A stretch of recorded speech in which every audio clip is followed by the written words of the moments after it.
Hello and welcome to the Discipler Training International Discipleship Training Video Tours.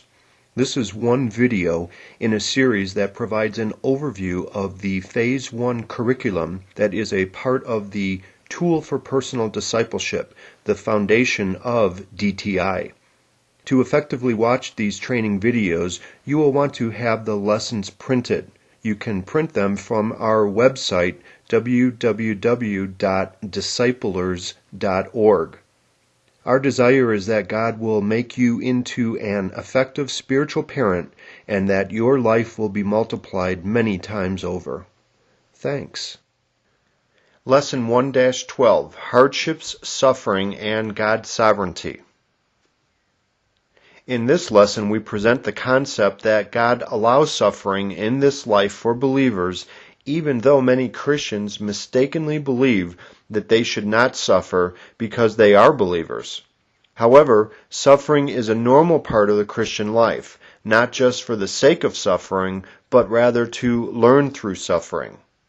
Discipline may be a form of suffering. A parent that disciplines is one that loves their child.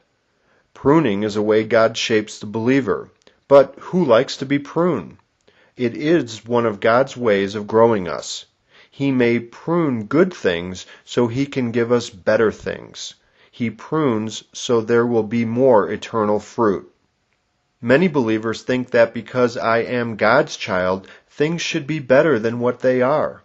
A typical response may be complaining, blaming, self-pity, anger, or bitterness.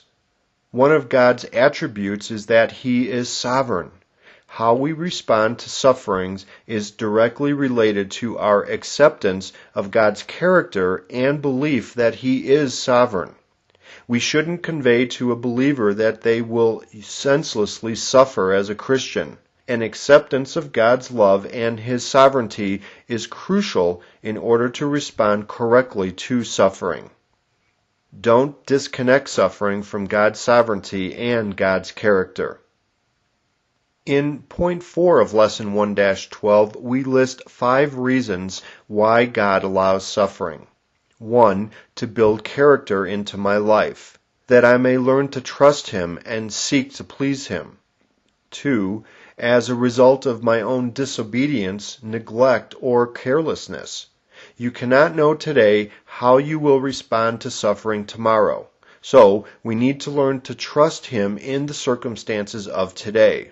If we don't learn to trust God in the good times, in the light, it will be hard to trust Him during the bad times, in the darkness. 3. To teach me.